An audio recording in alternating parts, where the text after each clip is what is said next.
Good evening. We'll call this meeting to order. Ms. Henry. Ms. Sonia, Present. Ms. Val, Present. Ms. Jones, Here. Ms. Cousins. Yes. Mr. Davis, Present. we have a quorum. Please stand for the Pledge of Allegiance.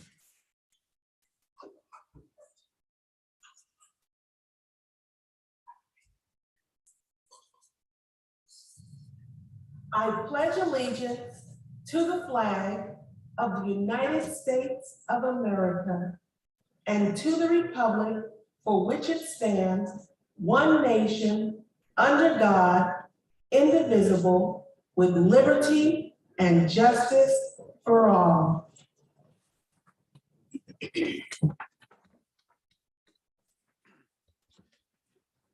Tonight, our Spirit of Excellence Awards are for two parts of the district. We'd like to spotlight the special education team in the special education department and its director, Candace Boyd. Recently, the Missouri Department of Elementary and Secondary Education made its annual determination of each local education agency regarding special education compliance with the Individuals with Disability Act. The summary of the rankings of the regulatory requirements related to these determination categories, DESE indicated that the district scored a perfect 4 out of 4. So we would like to congratulate the special education team as well as its director, Candace Boyd, and thank them for their unwavering dedication to students and families. On behalf of the board, we also would like to talk about another important success and thank all of our teachers and staff who participated in the first year of the revamp of summer learning, now known as Camp SLPS.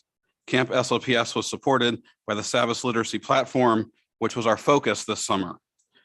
I want to congratulate the academics team and our teachers for outstanding growth and proficiencies across every grade level, K through 8. There were 908 credits recovered and 8 additional students were able to graduate this summer. In grades 2 and 3, students registered a 9% gain in literacy proficiency from the pre-test to the post-test. In grade 7, students showed a 14% gain. This is outstanding news and it gives us a great platform to build on going forward in the next academic year. Again, congratulations to all of the students and the staff around and the team of Camp SLPS.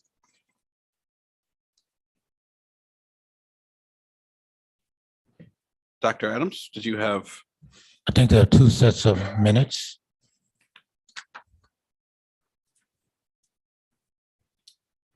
If we could get a motion to approve the minutes of April 12th, 2022.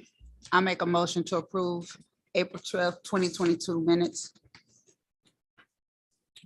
Second. Ms. Henry.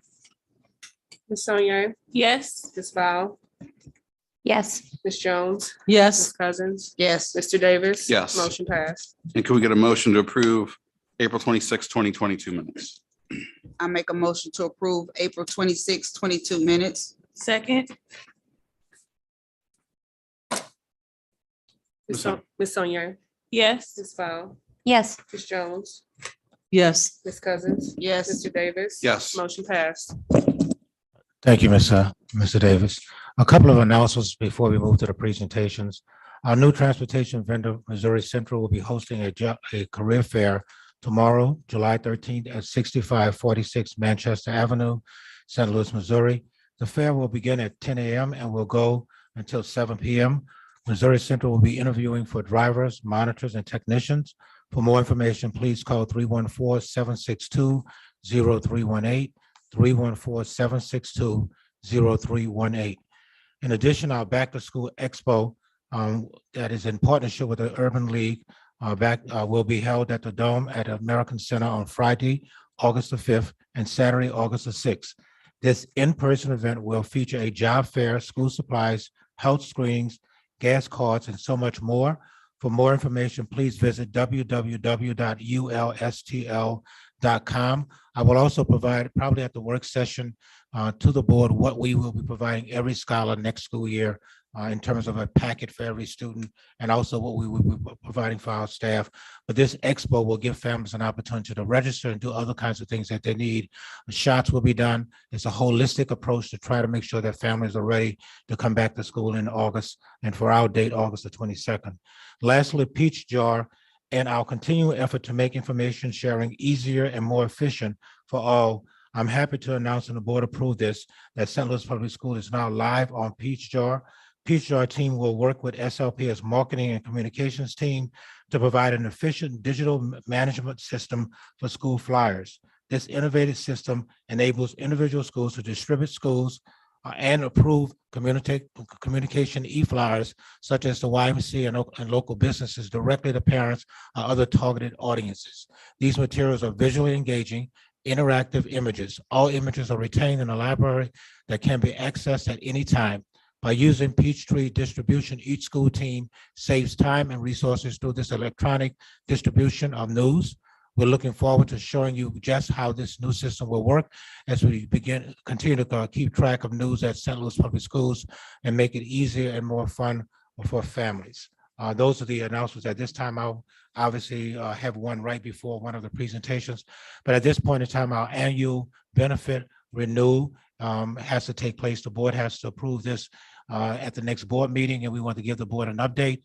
Mr. Charles Burton, as well as his team, will come forward to give the board a quick update around the benefit presentation in terms of what we will be doing, such that employees in November can sign up for benefits for the 22-23 school year.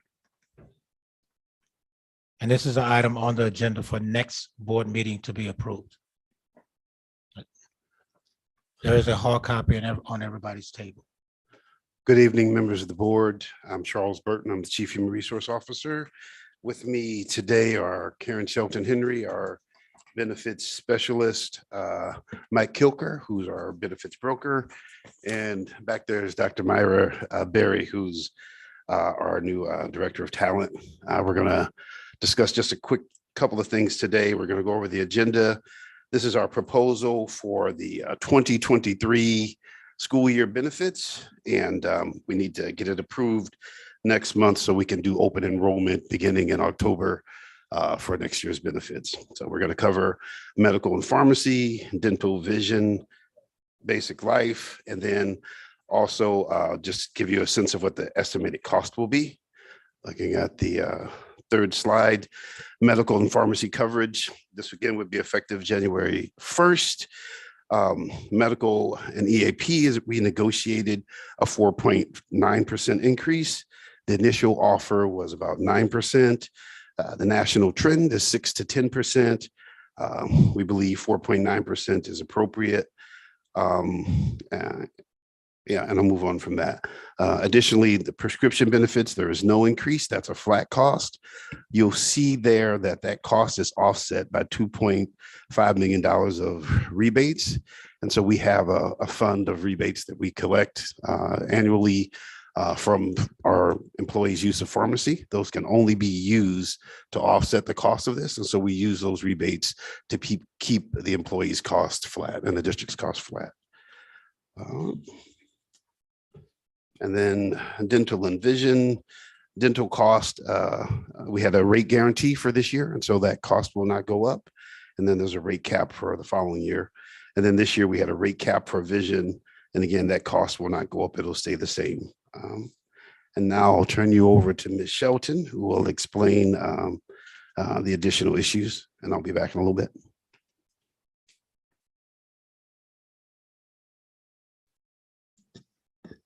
Good evening. The basic life insurance, voluntary life, short-term and long-term disability, formerly known as Cigna, is now managed by New York Life. New York Life bought Cigna, I want to say 2020. Yeah. Okay. So for basic life, there is a 4.7% increase. That's basically because over the last 5 years, our death claims have increased. Whenever there's an increase in basic life, voluntary life also goes up. There's an increase of 6.1%. Because Cigna was purchased by New York Life, when we have open enrollment this year, all employees will have an opportunity to purchase voluntary life or supplemental life up to the guaranteed max of $200,000 with no evidence of insurability. So if employees are seeking supplemental life, this will be their opportunity to buy into that. without having to fill out evidence of insurability, which is a health questionnaire. So it's automatically approved. We have an increase of 3.3%, I'm sorry, for the short-term disability. And we negotiated a 0 increase for the long-term disability. All of our plans will be bid in the beginning of the second quarter of 2023 for plan year 2024. So everything is going to go out to bid next year.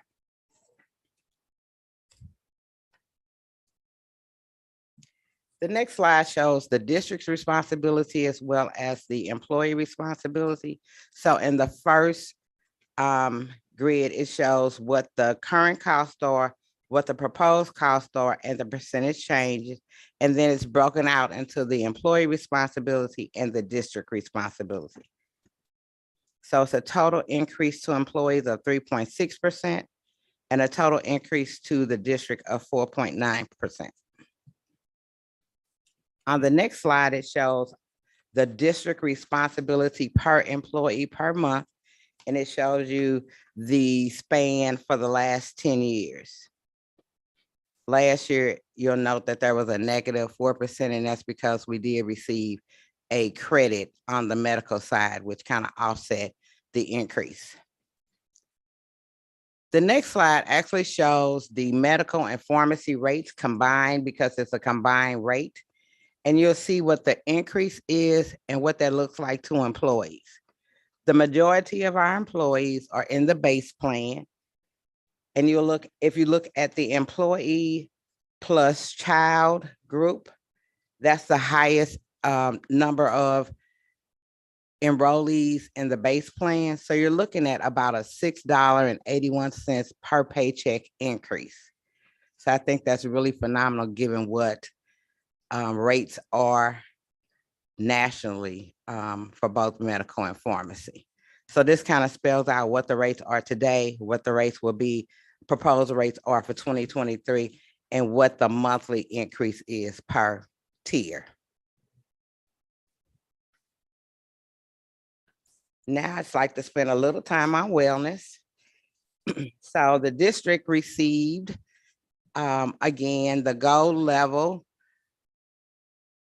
award for the American Heart Association. So that's a series of questions that we fill out each year about activities, about engagement with employees. And for, I think, the last 3 years, actually 4 years, we've received gold level. In April of this year, we did something called Million Mile Month. It's done through a group called Health Code. So employees go online, they enroll and indicate how many steps they do per day, whether it's through walking, running, jogging, gardening, biking. And so we had about 87 employees that actually participated for the whole month. We took the top 15 employees and gave them awards for their participation. So employees received gift cards. Everyone who was in the top 30 received a Million Mile t-shirt at no cost to employees. We have a relationship with the University of Missouri, and every quarter we do cooking demos. So a couple of days or at least a week before the demo, we tell employees what the demo is gonna be. We let them know what the ingredients are so they can cook along with the specialist from University of Missouri. On September 10th, we're planning Wellness Day. Wellness Day is a really big event for us. All employees are invited. And so that employees don't feel like they can't bring their children with them, we have face painting, balloon art, and Delta Dental does a dental play for the children. We set up about 25 vendor booths. Employees go around from booth to booth, get information on wellness items, different organizations that we partner with, and they get a passport stamped. Those passports at the end of the day go into a drawing or a raffle, and employees win prizes like bikes, 1-year gym memberships, air fryers, gift cards, treadmills. So there's like a whole array of things that people can win. And during the health wellness day, we do flu shots, we have a mammogram van and other healthy activities for employees to participate in. So more information will come as we get the advertisement out for that. You're more than welcome to come by and visit us. And then we found out on Friday that we again were fortunate enough to receive the St. Louis Business Journal Healthiest Employer Award. So this is the second year that we've placed third for our employer size. So congratulations to all of the people who help us get to those levels. And I think last but not least, we're going to do some additional activities in the fall. So we'll do a second round of flu shots. We'll have the mammogram van come back out, and we'll just keep engaging employees and try to lift our wellness program to another level. I think Mr. Burton had some additional comments.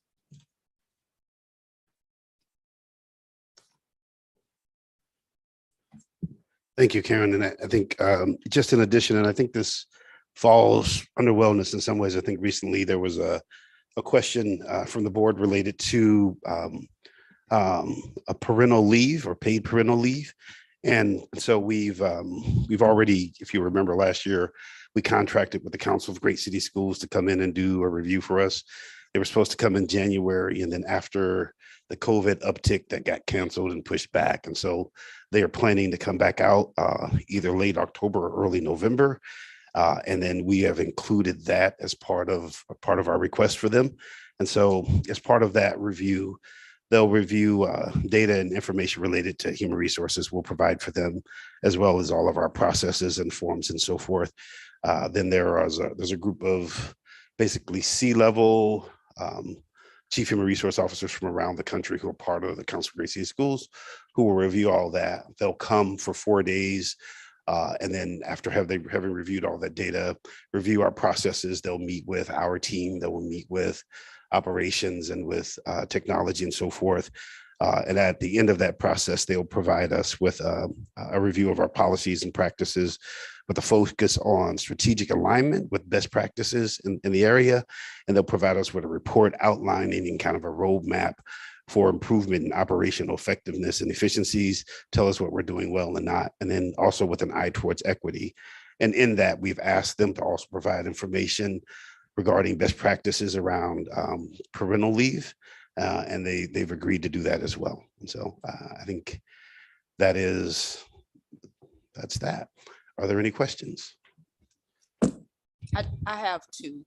Yes, ma'am. How many, what is your staffing like in regards to your benefits? How many staff do you have? Because this seems to be a lot to kind of handle. So how many people do you have that actually manages the benefits side of? Oh, how many people Staffing. support?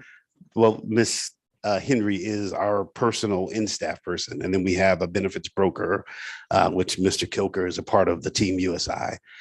Recently this year, we've been approved to add an additional staff member for Dr. Adams. We haven't hired that person yet. We have interviewed 7 or 8. We haven't found the right fit yet. We're looking. And the other question, I like how we provide the wellness, but I'm curious in regards to the wellness, and this is probably something you'll be able to answer.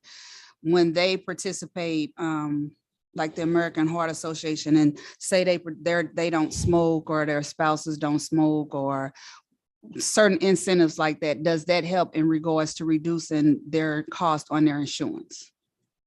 Or do we have a program of that magnitude? So we are a fully insured group, and fully insured groups typically don't have a non-smoking rate and a smoking rate. More often than not, you'll find that on self-insured groups. But what we do have are programs through United Healthcare that encourage those type of healthier activities, and then employees are rewarded, both them and their insured spouse. So we have a quit pro program, which is smoking. We have a weight loss program.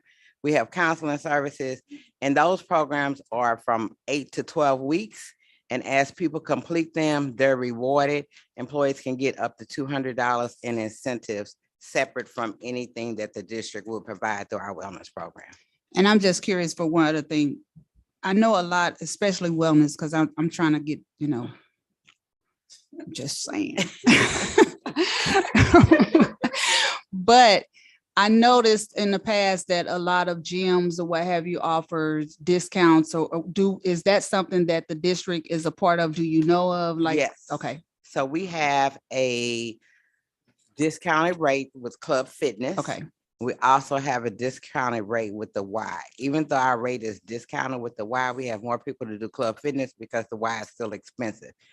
And we have had a couple of donations of gym equipment, only to find out that we probably would spend more money getting it fixed than Then- buying new. mhm, So we have looked at some facilities that are unused. Stevens is one of them, possibly introducing a gym for employees. Okay. So we have had conversations with Y staff and other like organizations to find out what it would take to put that together, to have someone come in and manage that for us. So we are looking at those things. okay, thank you.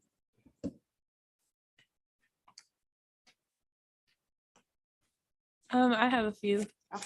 Okay. I think this will be for Mr. Burton. I know you said it's under review, our parental leave policy, but do you know like what it is currently kind of? We don't currently have a parental review policy. And so we have FMLA.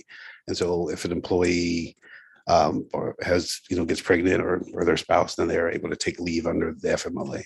We don't have a separate policy for that yet. Okay, my only other suggestion, I know it's in the creation phases, but if we can be sure that it's, gender neutral, not just worded as maternal leave, so that fathers or gender neutral people or non-identifying are able to take it as well. That would be my only kind of suggestion. Agreed. Yes. Others? So I was just wondering, I appreciate you looking into the parental leave policy. And I was wondering what kind of coverage is offered for family planning and fertility treatments. Do we offer that to our staff right now, or is that something that works? Under the terms, I don't know if that's covered. No. Fertility is not covered by our United Healthcare plan. I don't know about the other. Is that something that we could look into for the future to add that to our employee benefits? Please do. So whenever you have a fully insured plan, those plans are registered with the state, and most fully insured plans don't cover that type of service, as well as things like gastric bypass or plastic surgeries. We would have to explore a self-funded plan, and we have previously looked at that and what that looks like. The district would have to have a huge reserve in place because we would be paying claims out of our own pocket as opposed to the insurance company. Okay, thank you.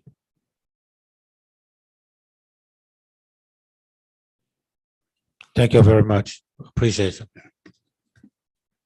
The next presentation is a presentation on facilities. We are about 3 weeks away, coming up, Mr. Watson. We are about 3 weeks away from Election Day on August the 2nd, and we are encouraging everyone to visit www.slps.org/Prop S to get an update information regarding Prop S. Obviously, this is a $160 million no tax increase bond issue, which will obviously benefit our buildings and support our students and community. On that site, you will find information on our buildings, which are on average about 87 years old.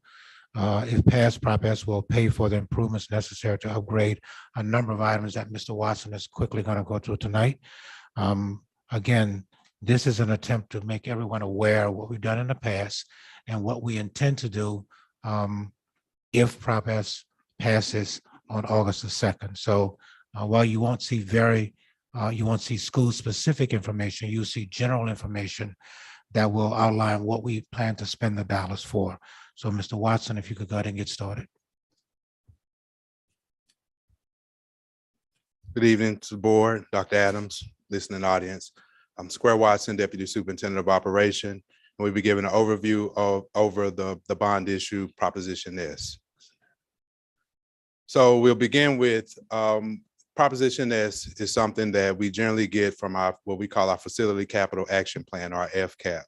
And what that information or that particular data entails is that it lists for each facility all of the costs for upgrades for all of our schools. In addition to the FCAP does provide some improvements for our academic environment so that our teachers can teach and our scholars can learn, and also provides tools to support our 21st century learners in the case of technology. The goal and the purpose is to align and support our district initiatives, which are our visions, our missions, and our core beliefs, as well as our transformation plan 4.0. Again, to make sure that we have adequate conditions to support our technology and for our teachers and for our students. In addition to being accountable for the dollars that we spent and ensuring that the general public knows how those dollars were spent for each of our facilities under the lens of equity. So under the previous bond issue, which was approximately 12 years ago, beginning in 2010, the slide generally just kind of shows some upgrades and updates that happened during that time. So there were some cafeteria upgrades, lighting upgrades, restrooms, elevators. We did some playground, outdoor classrooms for 4 elementary schools that are listed, as well as improved and updated some of our district-wide technologies. Under this new proposition that's under this new bond issue, some of the things that we're looking to take on this particular time are addressing what we call in our building envelope or our infrastructure. That includes our roofing, tuck pointing, our waterproofing windows, exterior doors, as well as safety and security features, in particular in light of where we are with either mass shootings, and just ensuring that the integrity of our buildings are safe and secure for all of our scholars. Increasing the outdoor learning space. That's something that we got a lot during the pandemic, kind of turning some of the asphalt into green space, and some building upgrades that include stair tread replacements, electrical upgrades, mass communications upgrades, addressing our PA system and door alarms, as well as our HVAC upgrades. And a lot of those pretty much were entailed when we had the discussion around our air quality. So it's our chillers and boilers, our heat pump systems, and then most importantly, our controls, our automation systems. One of the bigger items that I think just has to be noted is upgrade to our restrooms. Under the previous bond issue, we pretty much did the lower level for a lot of our facilities.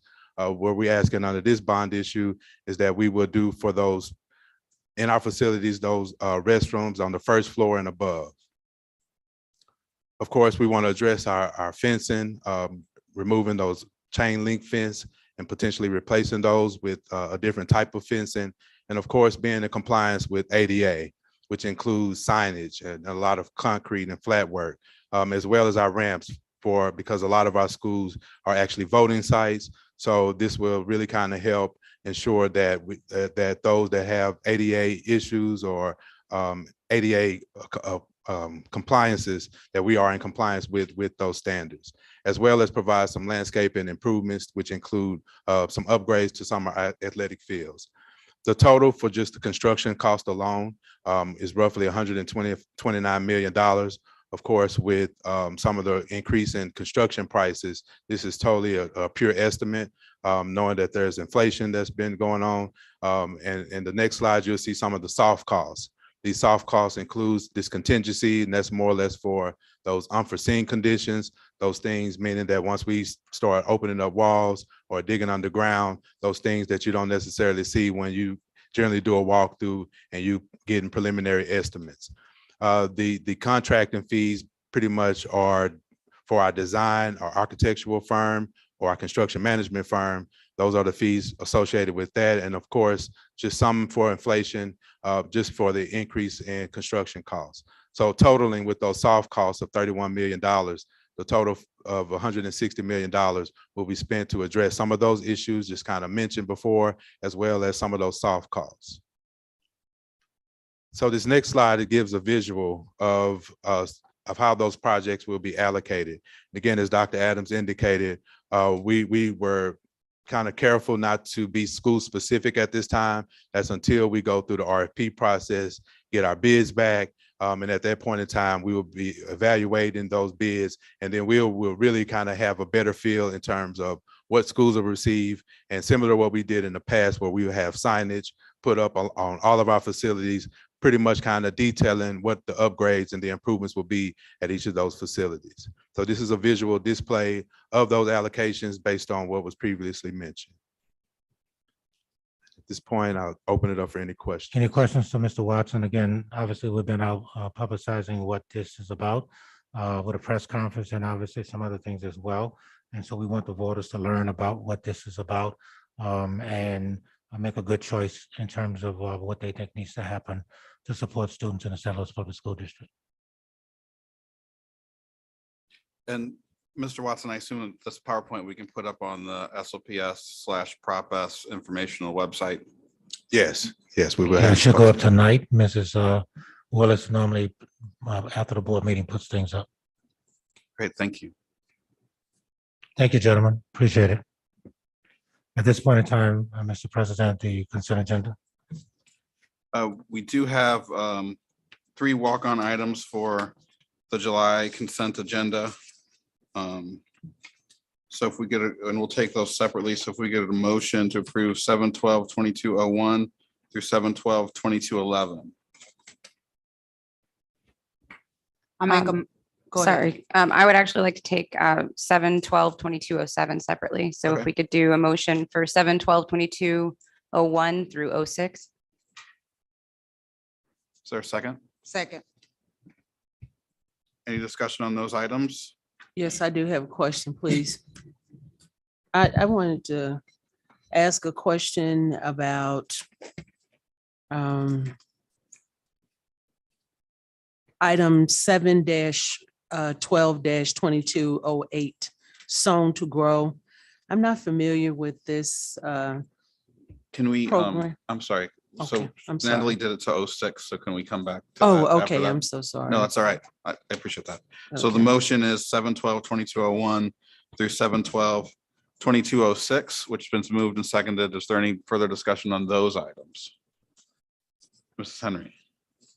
Ms. Sonier, Yes. Ms. Val, Yes. Ms. Jones. Yes. Ms. Cousins. Yes. Mr. Davis. Yes. Motion passed. Could we get a motion to take, to approve 7/12/2207?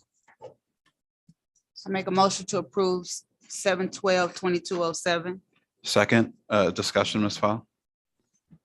I'm just still a little concerned about the relationship between SLPS and the St. Louis Police Department.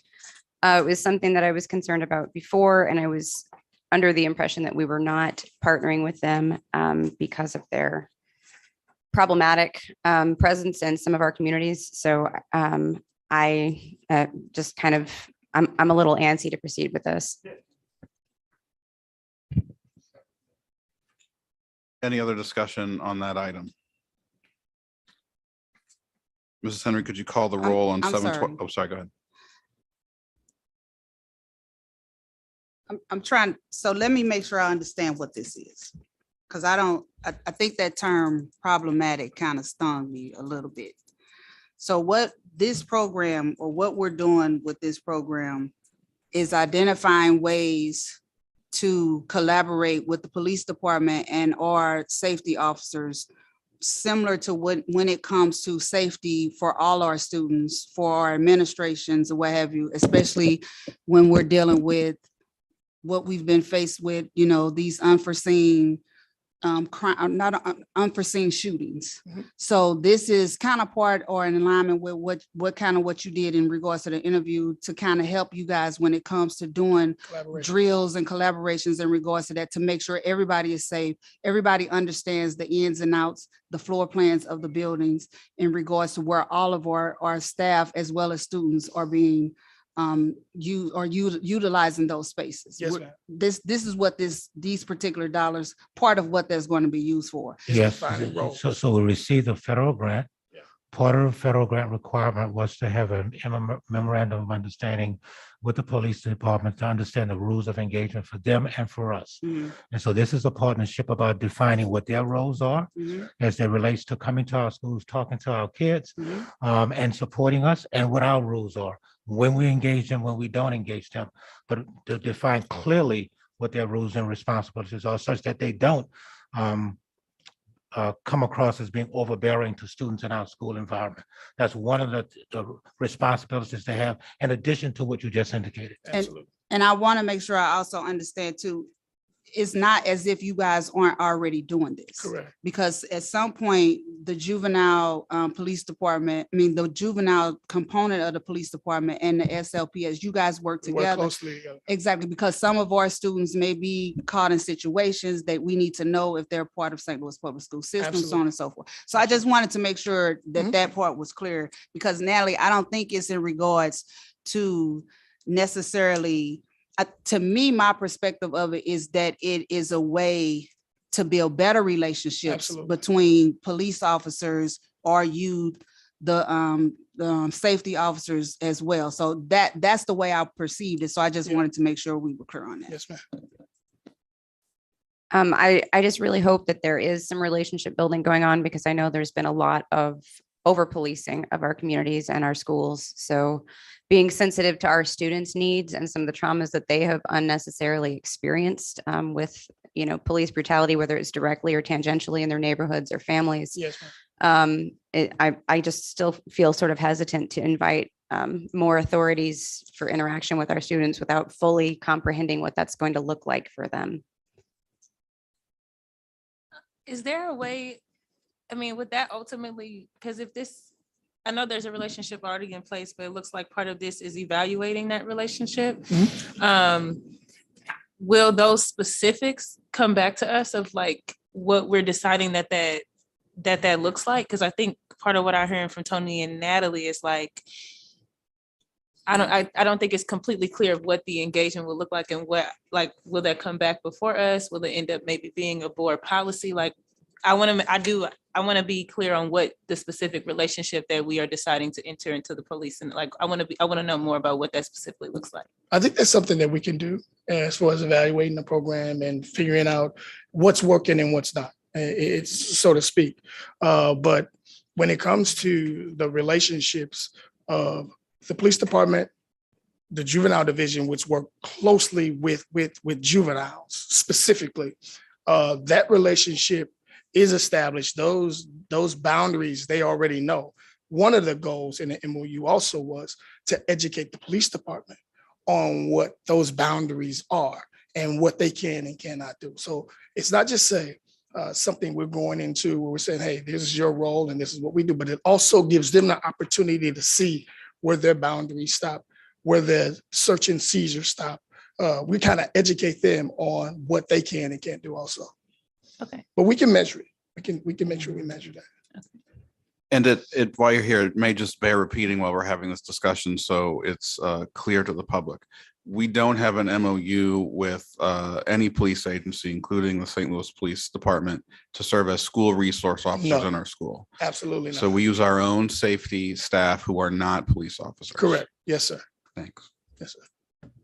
So I just want to be very, very careful about the police accountability portion. Like you said, Yes, I ma'am. appreciate that you're teaching the police their boundaries when it comes to our students' rights. Are we also informing our students of their rights, Absolutely. to privacy, to search and seizure laws, et cetera, and making sure they are not being over policed while in school or intimidated in any way? Yeah, we actually act in that space to make sure that students' rights are not being violated. We actually act as that liaison when there are issues that do involve the police. We want to make sure that all contact has been made with parents, that if there's going to be some sort of interviewing process, that everybody knows exactly what's going on. And those are those roles that they were just talking about. They have to understand the boundaries of what can happen during a school day. So those are those things where we act as a liaison.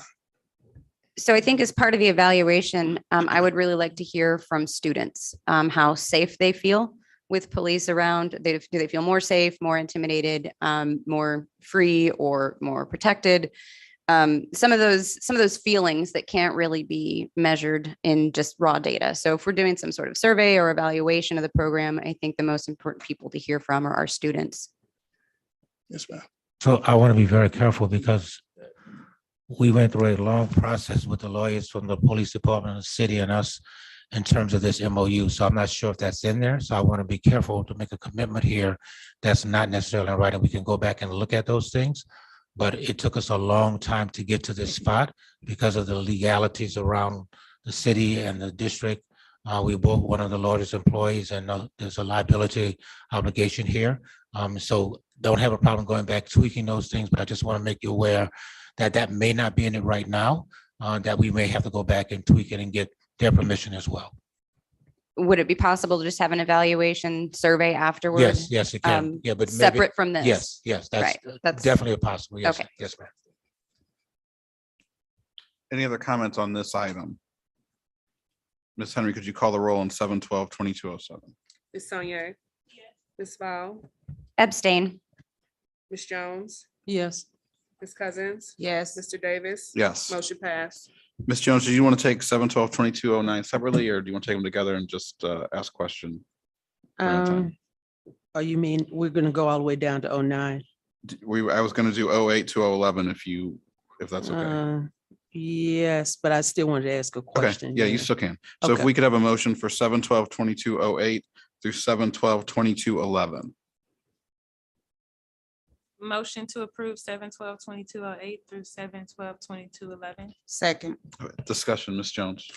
I wanted to ask a question about Sown to Grow. What type of program is that? It's $149,000. So and we Dr. seem to Brown, have several of those programs. Dr. Brown, do you mind?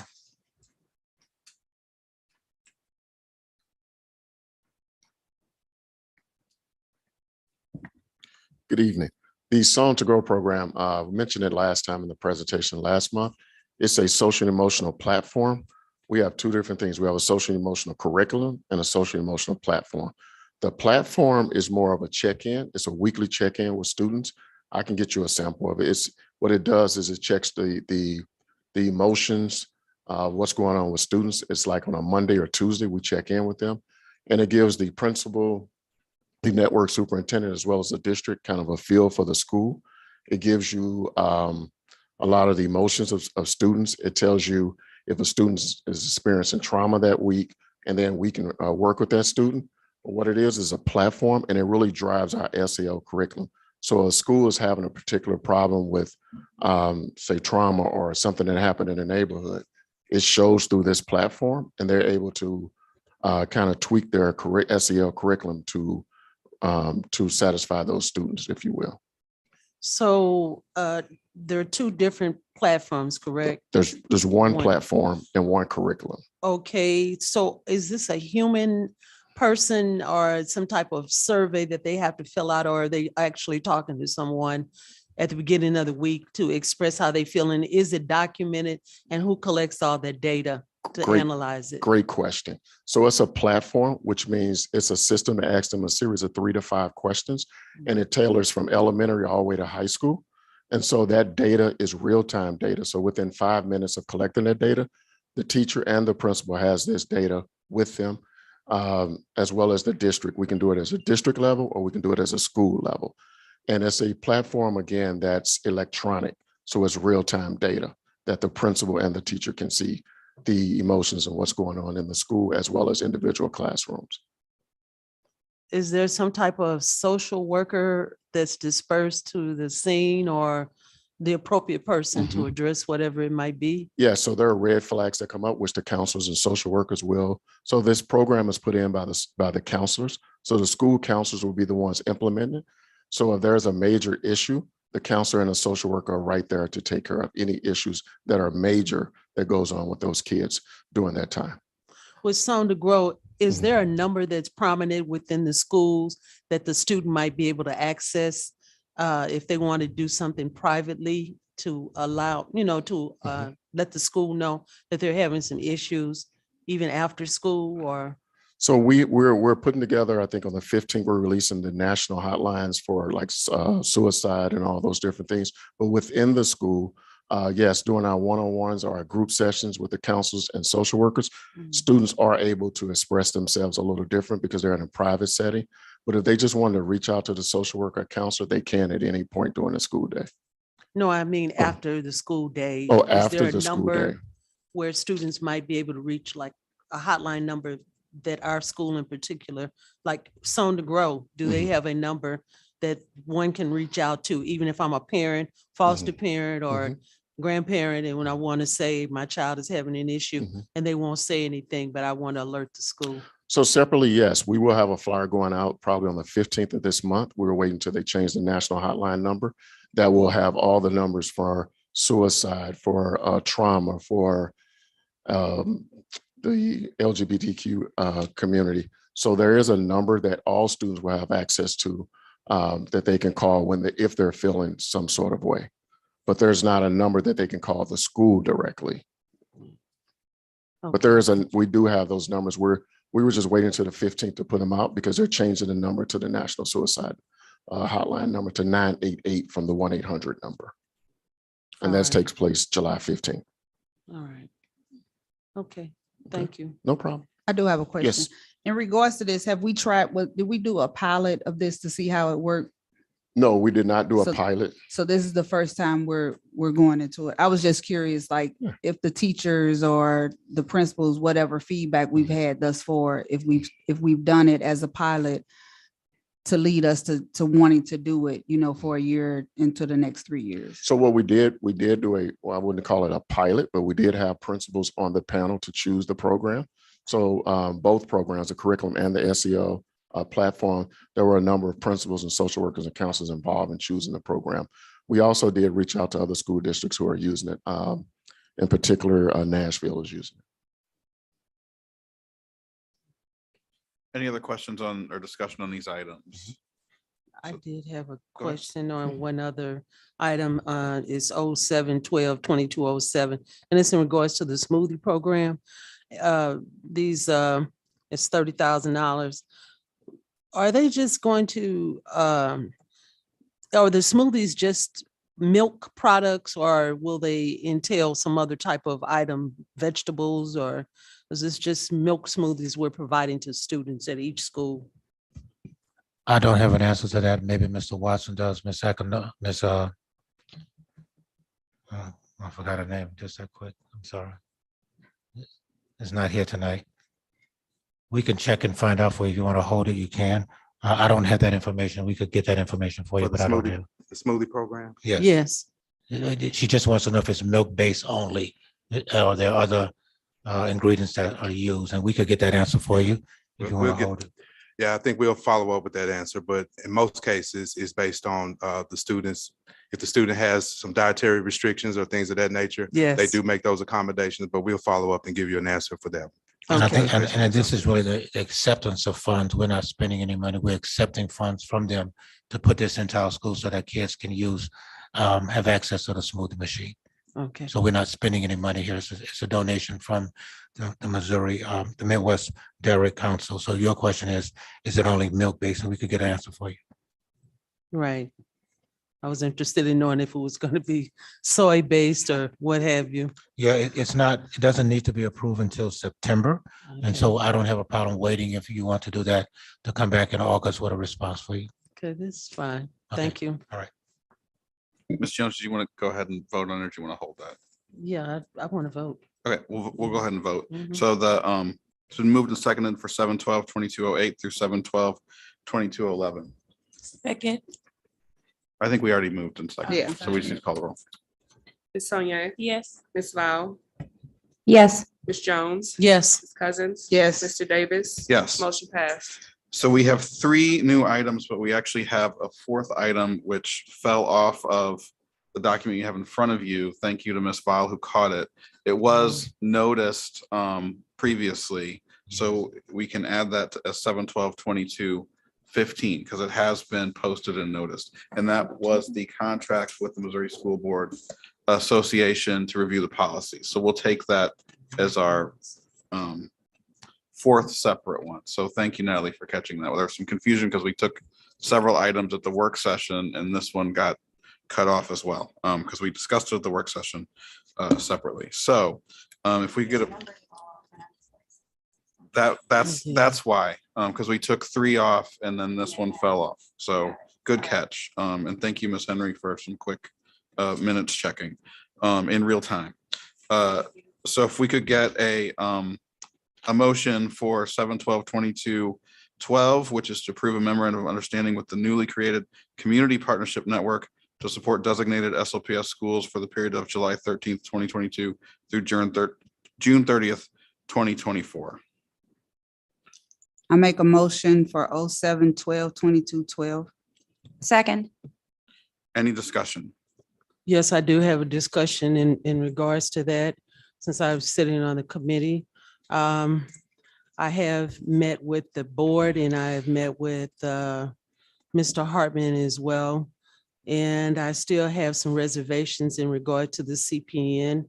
I had some reservations in regards to the status with the state of Missouri, even though I think the request was to change the way that the board was structured, or to change the whole entire board setup, and that was not done.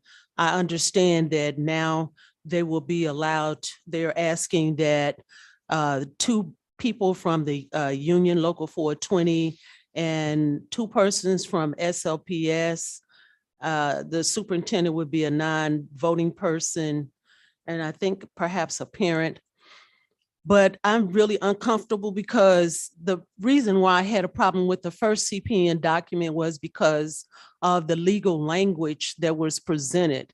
I still, even though I looked at this document, it doesn't really have a date. It says amended and restated bylaws of the St. Louis Public School Consortium Incorporated, amended and restated on blank 2022.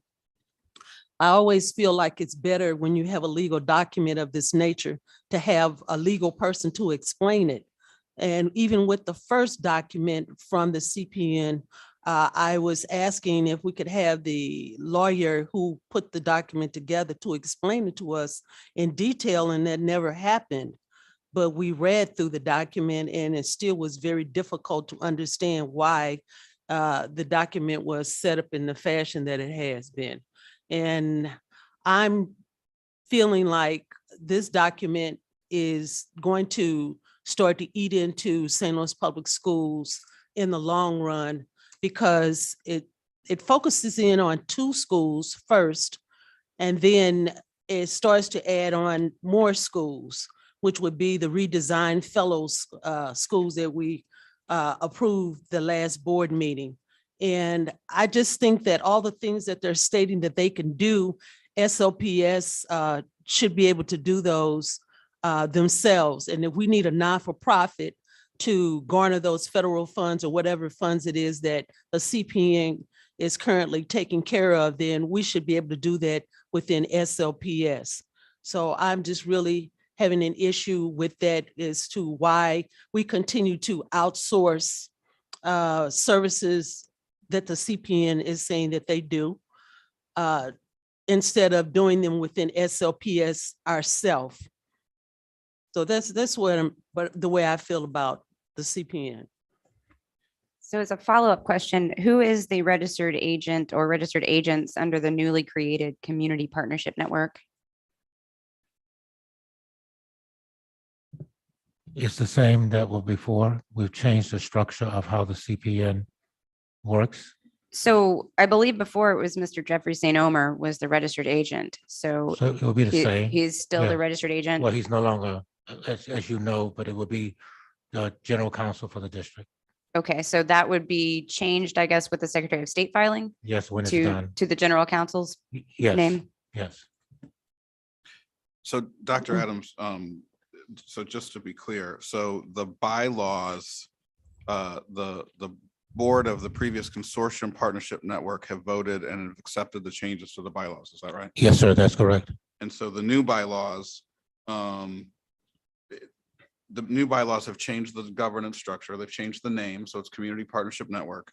It's changed the governance structure, so we no longer have appointments by the mayor or the president of the Board of Aldermen. The structure is seats selected by the Board of Education president, that's 2. The local 420 president, the Parent Action Council, and school leadership teams. So that's the discussions that we've had about the issues with the governance and how to make it controlled by the Board of Education. And that gives us control over the governance model. The other concern that we had was the auto renewing factor under the MOU, and that's been removed as well. So while I understand the broader concerns of the creation, I think that this came up with a compromise. It's not even a compromise. I feel like really the specifics that we asked in order to have board control of it, we've been given, as well as having 420 have a seat, making sure that there's a parent seat and that the teacher leadership teams with the schools have a seat. So that's the new governing structure of the CPN. So to me, I still don't get the new governing structure because I don't understand why it is that we still have not had their lawyer, since they have a lawyer that we pay for and we can incur debt behind this. It says to select and remove officers of the consortium to determine their powers and duties and to employ. They have the power to discharge and fix the compensation of the consortium to conduct, wait, this part right here is for me, to borrow money and incur indebtedness for the purpose of the not-for-profit and to cause to be executed and delivered for the consortium or whatever that is, promissory notes. They can incur notes, bonds, debtors, deeds of trust, mortgages, pledges, hypothecations, or other evidence of debt and securities therefore. So I'm just having a problem with having an entity outside of SLPS and board control, really have board control, that they can do all of these things that we should be able to do within ourselves. Why are we giving them all this power? I'm curious, when you saying what is that you're reading, Donna? Oh, this is the new one. Is that the new one? So is this saying that they control that this is for them to purchase for their own properties? It's not our properties, correct? That was with the CPN. That document does not exist for this new entity that's in place. So that's the old document. A new agreement would have to be put in place. This is not, that is no longer in effect after the CPN went away. Okay. But we still don't have, I still have not seen the legal document. And why would I want to vote on something that I still haven't seen the legal paperwork on? It's just something superficial, something that's written up and given to me saying, oh, this is wonderful and we can do this and we can do that. But I just don't feel like this is right.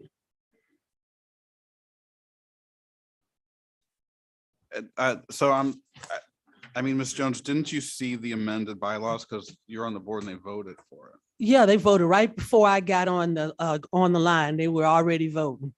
And I said no, because I like I said, if you're going to ask me, this is really important for an entity that can raise money and put it wherever they want to. They can get a bond, they can be in debt, all this kind of stuff. And we're giving them all this power.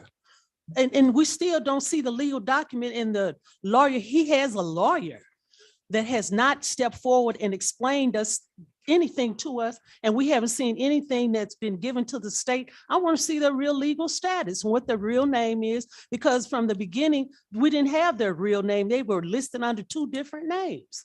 And now here we go again. So are we saying that there are new bylaws? Yes, they had to change the bylaws to change the structure of the board. Okay, and have we received a copy of the new bylaws? I think so. I've I got it right thought, here. yeah, we did. Did you receive? I thought we were all sent copies of the new bylaws. Were we? I'm looking for it. I mean, I'm supposed to be on the board. I don't have it. Like, I gave you what I have. Do we have it? Do you have? So just a clarification, it's not the same entity as before with new bylaws. It's a new entity with new bylaws. It's the Right. same, so the legal entity, The St. legal- Louis Consortium, Inc. or whatever, which was registered with the Secretary of State, has not changed. The bylaws have changed, Okay, and the bylaws were the governing document. because it says in the consent agenda item, the newly created community partnership network. So newly created to me sounds like a newly created entity rather than a reworked set of bylaws. So I just want I to make mean- sure I'm clear on what we're voting on. It's a new, for the way this reads, is new bylaws, a new entity. Mm, The entity that we had issues with, everything that was created, how it started, that is no more. This is the new, where they presented the new bylaws and they came up with the name change. And instead, that's what they're saying, part of the requirements was that it's no longer a 3-year commitment, it's a 1-year commitment.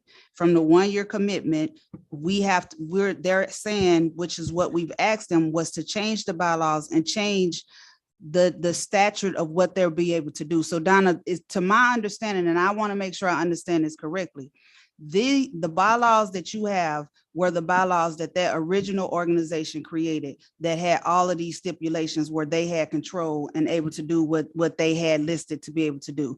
The new bylaws does not reflect any of this. That's right, because the board has to make a decision that they're going to say yes tonight, and then that will be drawn up. Okay. Yes. This doesn't look like the same document that I had before, because I have a different document that looks different than the one that you currently have. That doesn't look anything like that. And all I was saying is, what is the document that's being given to the state of Missouri? Because I think that's important and only fair that we see the real legal language behind this. And that was not my understanding. I know what you said, that you told them that they could go back and rework that. But my understanding was that we needed a whole new entity for them to establish a whole new entity to do this. And I don't understand why it is that we need the CPN to do this anyway.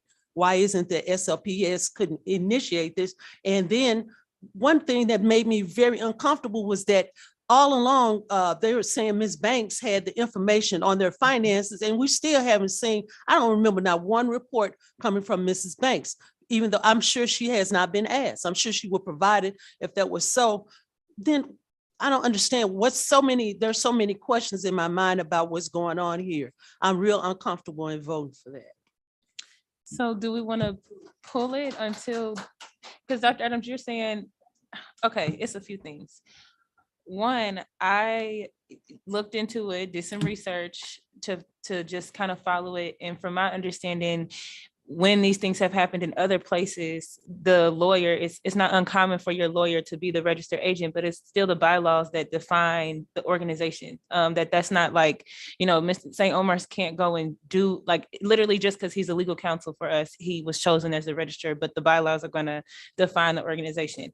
I also did get an email where it talked about the restructuring, and I even had a conversation with Matt, and I think someone else, I don't know if it was Dr. Adams, someone from the CPN, about the restructuring. And I remember some of the groups that I'm hearing named that are part of it are groups that we requested to kind of be a part of it. So I'm not sure, because you're saying, well, why can't SLPS do this? All the people that are a part of these committees that are named that are going to be a part of the board are direct SLPS people. And most of these people, the people that weren't SLPS, to me, it looks like they've been removed. So I'm just trying to understand, like, what do you mean, like, outside SLPS, when these groups, they're from us?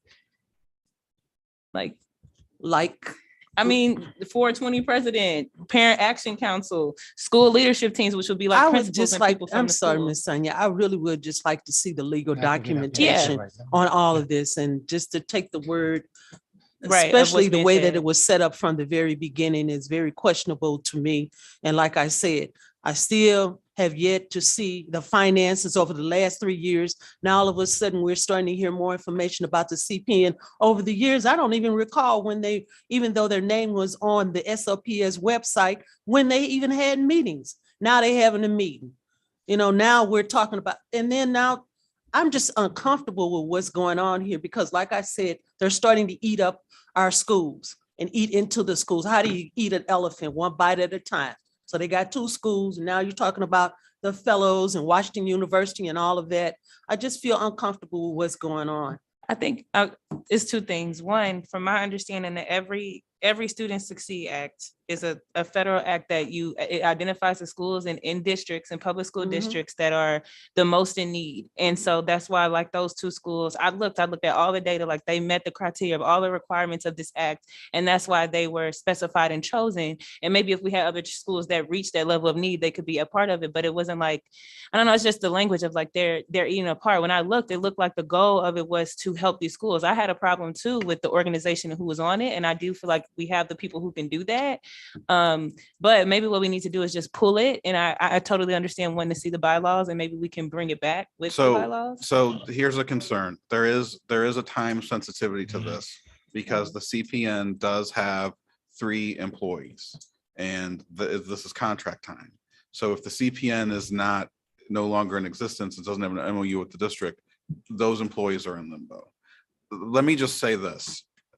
Clearly, obviously, from our discussion of the last few months, there has been a disconnect between our engagement and understanding with the CPN. I always believed part of that was with the way that it was structured, because you really had a board that was pretty absentee. You know, the way it was formulated, for whatever reasons, the people that were selected weren't that invested, with some limited exceptions. But, you know, we met with the president, and I think she agreed that the structure was not Helpful. robust, and there was not good understanding from us for what was going on, which has led to a lot of suspicion. What based on our last conversation when we voted no, I felt like we had some requirements in order to go forward with this, and I think that this has been met. Most importantly, well, there's 2 things most important. The structure is completely different.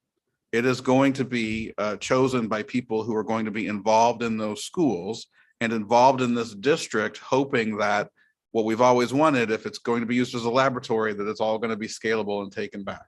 So the promise of that, I'm going to give the administration the benefit of the doubt that, you know, this is something they need that they can use. However, it's going to have the checks and balances of the board, because we're going to control that board. Also, the thing that always really bothered me was we just kind of had to let it ride, you know, and it was up to us to stay vigilant on what was going, or it automatically renewed. That's gone. So if we, you know, this board is formulated and they come back and they report to us, hey, this is a mess, this is a terrible idea, we can vote it down right then.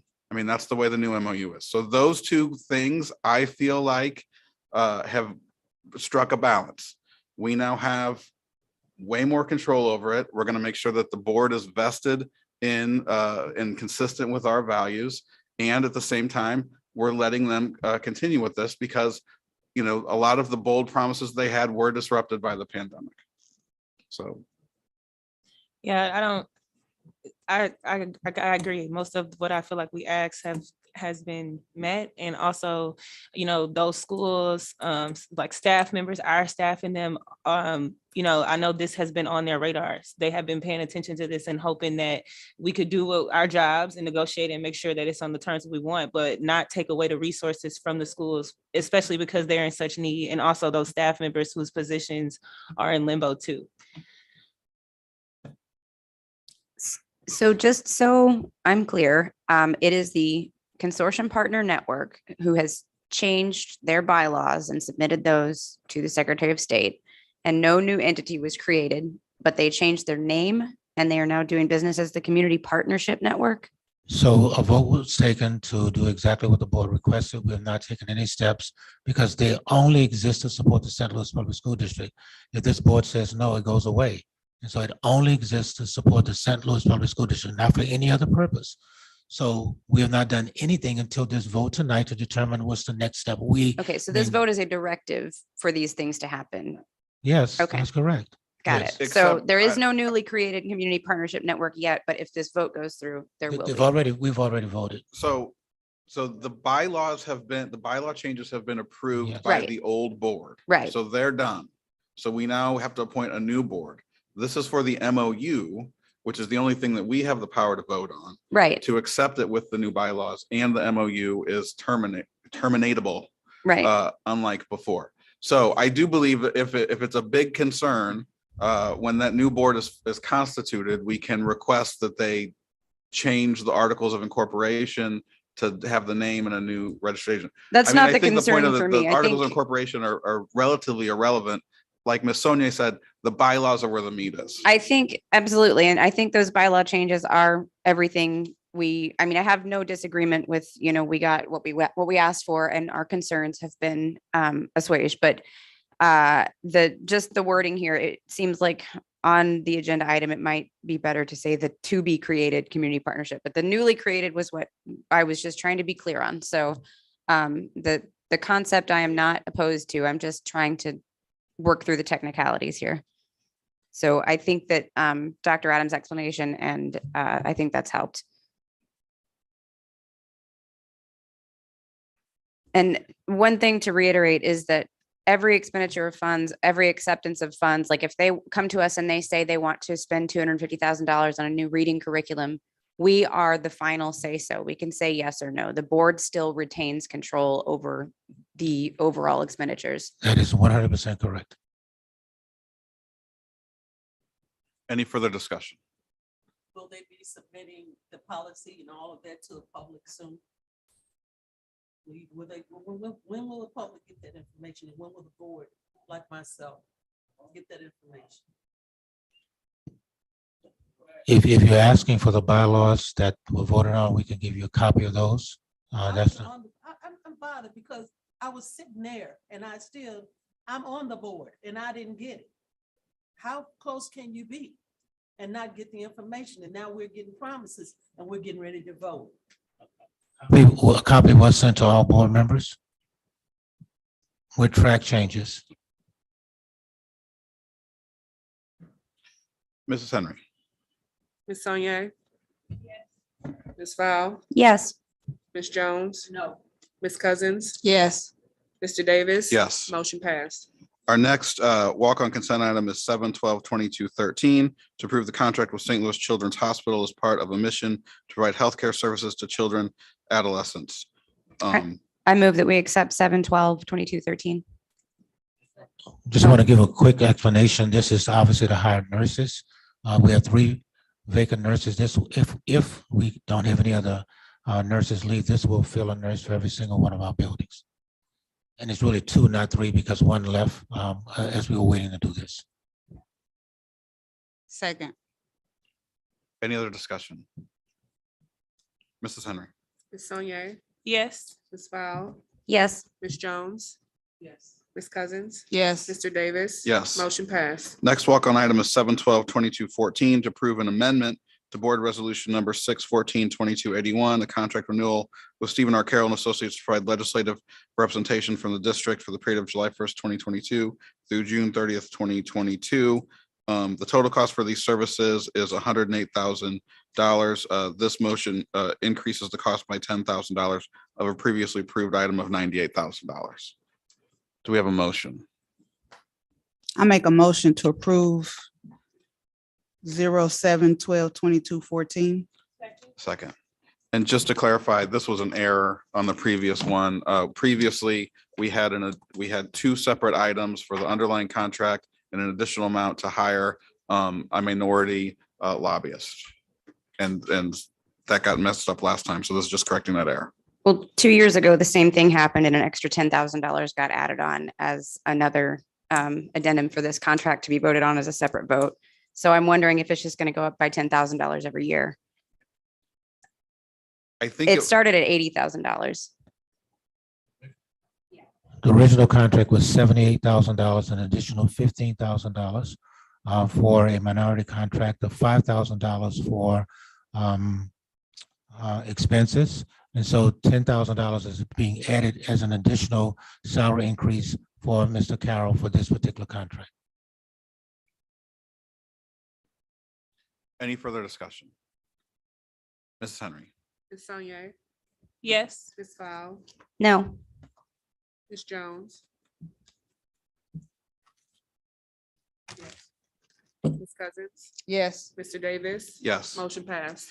Okay, so the next one is the one that fell off of this Well, also of what you have in front. So it was previously 7/12/22/11. We're going to call it 7/12/22/15. Is to approve a contract with the Missouri School Board Association to revise district policies. MSBA will merge recommended original district language and practices with MSBA's standard policies and procedures and provide the district a customized draft policies and procedures manual with explanatory comments as needed for a cost not to exceed $50,000 for the period January 1st, 2023 through December 30th, 2023. Can we have a motion to approve 7/12/22/15? I make a motion to approve 7/12/22/15. Second. Any discussion? I would just like to say, while I'm in support of this, I do serve as St. Louis's representative on the MSBA Board of Directors. So while it is not a conflict of interest for me to vote on this, in the interest of avoiding a perceived conflict of interest, I will be abstaining, but I'm totally in support of it. Thank you. Mrs. Henry. Ms. Sonier, Yes. Ms. Val, Abstain. Ms. Jones, Ms. Cousins. Yes. Mr. Davis, Yes. motion passed. Okay, that is the consent agenda. Next, we turn to board member reports, committees, and board member reports. Ms. Val. So just an update on the governance committee. I have spoken with Ms. Sonier, who has agreed to be the vice chair. So as we move into renewing and reviewing all of our policies, some of which have not been updated since the 1990s, with MSBA, we're looking to form a new team for the governance committee. Part of that is going to include the voice of newer board members. What do you need to succeed? How can we be helpful? And it is important because we have the M66 guidance guidelines now have a governance component. So we're also, I've spoken with the teachers union, and Dr. Adams will be putting out a call for teachers of the district to participate on the governance committee. We would really, really like to have the buy-in of our educators and our community. So we're really going to be involving those people in this committee as we move forward, looking at policies that impact our students. And on that front, we are also excited to next month, next August, where we'll have one male and one female student representative serving as board members. So we look forward to welcoming them, and that will be next month. Actually, I believe they'll be coming to this work session at the end of the month. So I think that is all I have. Yes. Ms. Jones. I don't exactly have a report, but I do have a request, and I'll make it very quickly. I've been approached out in the street by several people, and it's come to my attention that the district of, I think everybody understands that the district has been very generous in giving pay increases to our employees, which they so greatly deserve. But many of our employees have been here for many, many, many years and have not been adequately compensated. And we have new people that are coming in on the same level as those who have been here for years. And I would like for the administration to take a look at the inequities that exist there. So, because if not, I think we're going to have a mass exodus of a lot of highly skilled people and experienced people that want to stay with the district, but feel as if you bring in new people in and they're making the same amount of money as those who have been here for years. So we do want to treat everybody fairly. Thank you. Ms. Sonier, do you have a report? My only report for the committee is, and I think I've mentioned this before, that there will be a legislative breakfast with the board and members of our local delegation from Jefferson City, as well as the Board of Aldermen on July 22nd at Vashon. Other than that, I don't have any other reports, so we will move to public comment. Is it 9 a.m.? 9 to 12? We now move to public comment. Just as a reminder that the comments are limited to 3 minutes. We ask all members to be respectful. And we do ask, if you have handouts, not to hand those out individually to board members, but to give it to Mrs. Henry. Our first speaker is Mr. Monroe.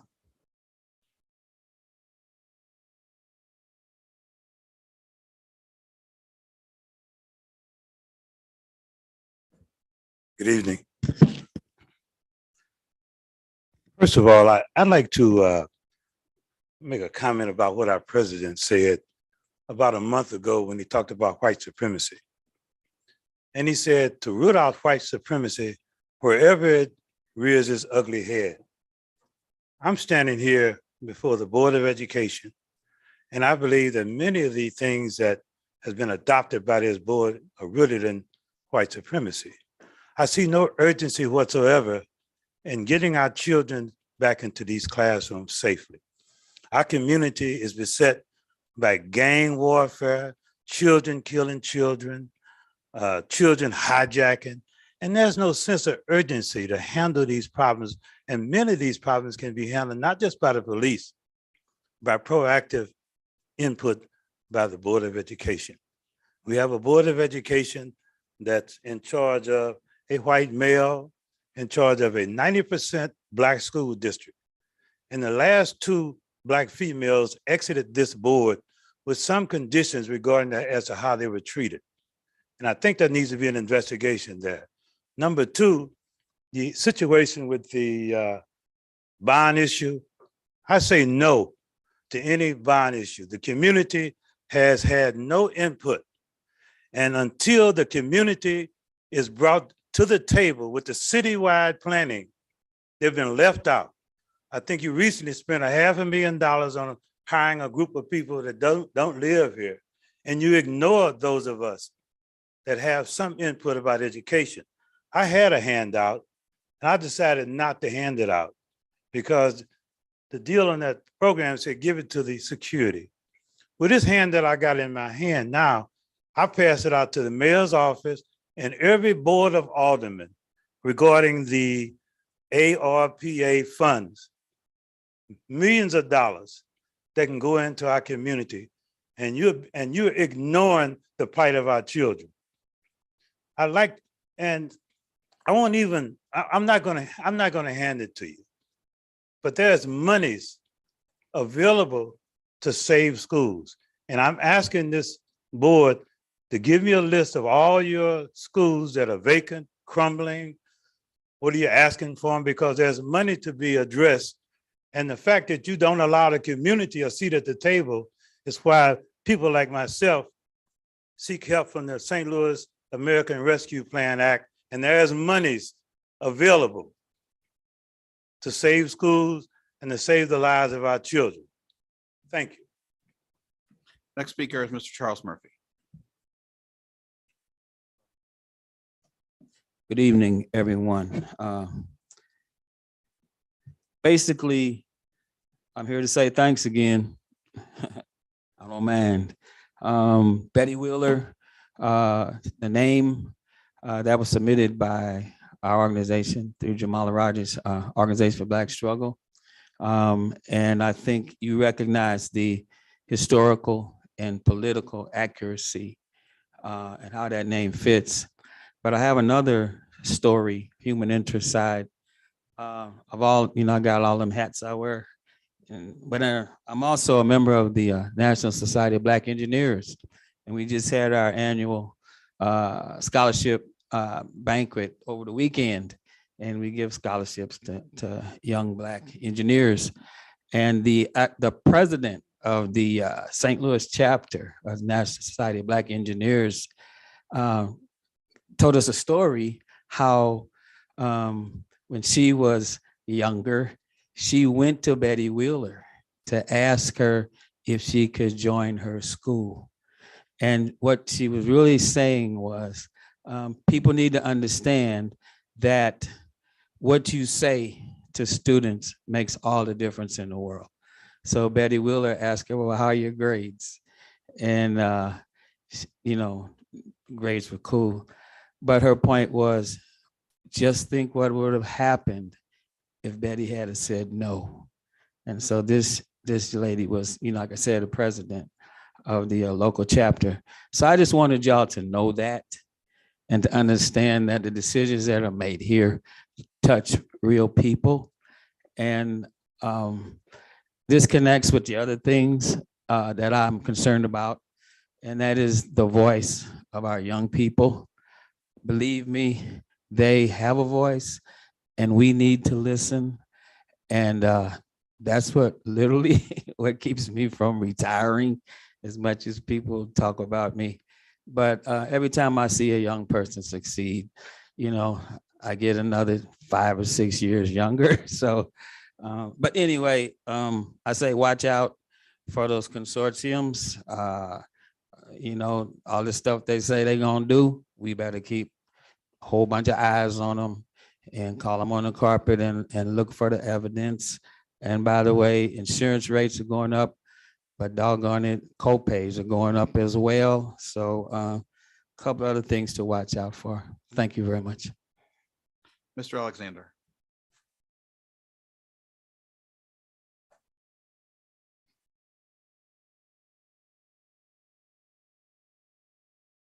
Hello? Hello? Thank you for allowing us to speak tonight.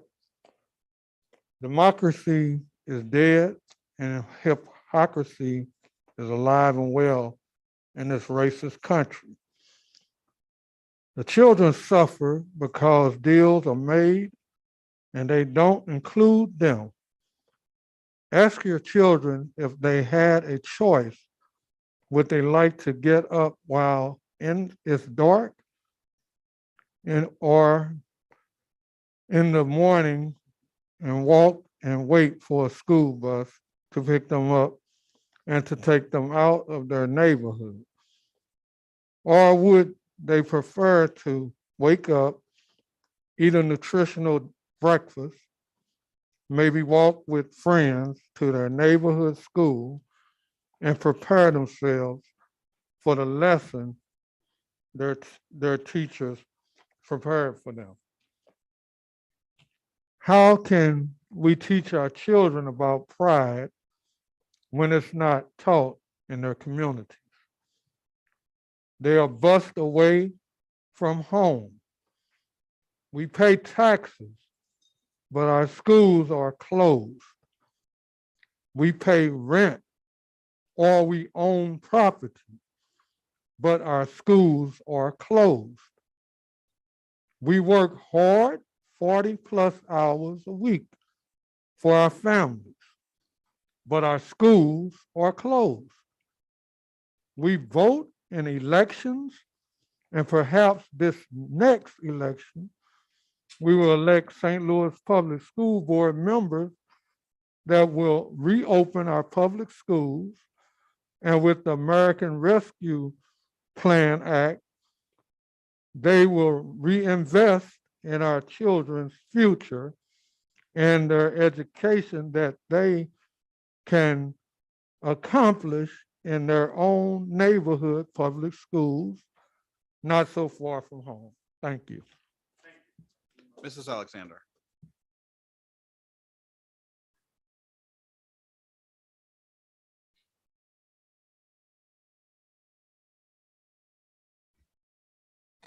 Good evening.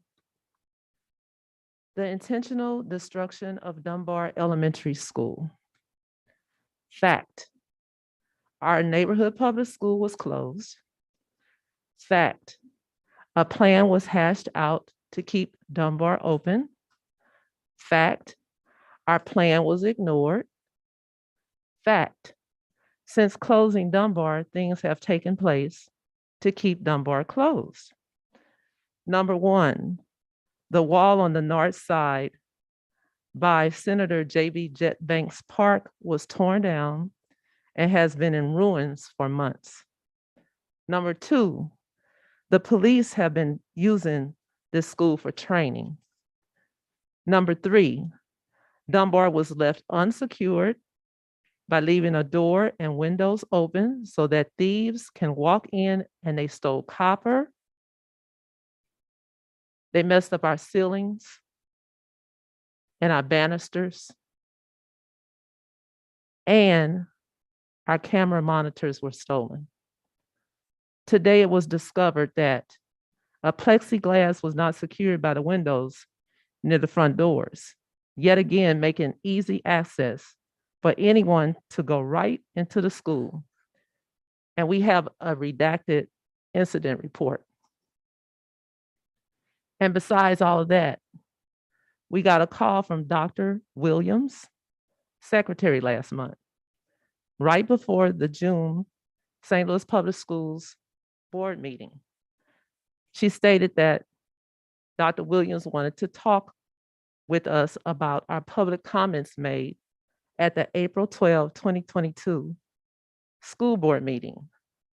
And yes, a meeting was scheduled to meet with her on Friday, June 24th at 4 p.m.